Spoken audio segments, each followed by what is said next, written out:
Government hospitals లో డాక్టర్లు లేక పేషెంట్లు అవస్థలు పడుతున్నారు. వరుస హాలిడేస్ తో సీజనల్ ఫీవర్స్ తో బాధపడుతున్న వాళ్లకు వైద్య సేవలు సరిగ్గా అందుబాటులో ఉండటం లేదు. అటు ప్రైవేట్ హాస్పిటల్స్ లోని ఓపీ సేవలకు పండగ సెలవులతో అంతరాయం కలిగింది.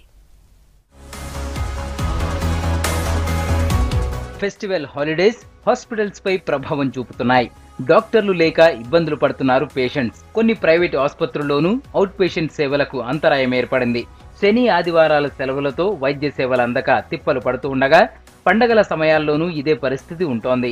సంక్రాంతి కంటే 3 రోజుల ముందు నుంచే సెలవుల ఎఫెక్ట్ కనిపిస్తోంది. ఒక పక్క సీజనల్ ఫీవర్స్, వైరల్ ఇన్ఫెక్షన్స్ తో బాధపడుతున్న జనం సిబ్బంది లేకపోవడంతో వెనక్కి వెళుతున్నారు. ప్రత్యామ్నాయంగా క్లినిక్స్, నర్సింగ్ హోమ్లకు వెళ్లినా అక్కడ అదే పరిస్థితి ఉంది.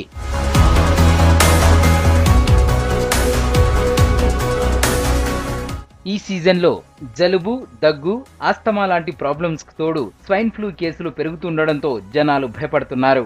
పండగ వేళల్లో ఓపీ సేవలు అందించాల్సి ఉన్నా చాలా హాస్పిటల్స్ లో డాక్టర్స్, టెక్నికల్ టీమ్స్ లేకపోవడంతో ముందే బంద్ చేసుకోవాల్సి వచ్చింది. ప్రైవేట్ హాస్పిటల్స్ లోనూ దాదాపు ఇదే పరిస్థితి ఉన్నా ఆన్ కాల్ పద్ధతిలో ట్రీట్మెంట్ చేసేందుకు ముందుకొస్తున్నారు కొందరు డాక్టర్లు.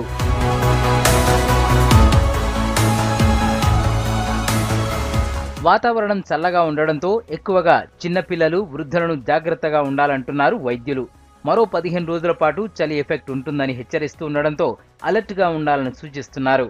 ఈ కాలంలో మనకు డిసెంబరు, జనవరి, ఫిబ్రవరి వరకు కూడా చలి ఉండటం వలన దాదాపు మనకు చెవి, ముక్కు, గొంతు సంబంధించిన వ్యాధులు, ముఖ్యంగా వైరల్ వ్యాధులు, ఛాతీకి సంబంధించినవి వ్యాధులు అంటే ఇటు చోలచిమ్ కానీ, గొంతు నొప్పి కానీ, లేక సైనసైటిస్ కానీ, లేక ముక్కు దిబ్బ కానీ, ఇన్ఫ్లుయెంజా, H1N1 స్వైన్ ఫ్లూ బాగా ఉన్నది.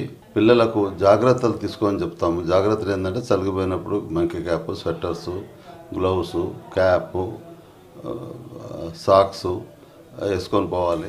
శని ఆదివారాలతో పాటు ఫెస్టివల్ టైంలోనూ హాస్పిటల్స్ లో ఆర్ఎంఓలు, సూపరింటెండెంట్లు ఉండడం లేదు. సీనియర్స్ లేక ఎమర్జెన్సీ కేసులు డీల్ చేయడం జూనియర్స్ కి కష్టంగా మారుతోంది. దీంతో సెలవు రోజుల్లో ఇబ్బందులు ఎదుర్కోకుండా వైద్య సిబ్బందిని ఏర్పాటు చేయాలంటున్నారు బాధితులు.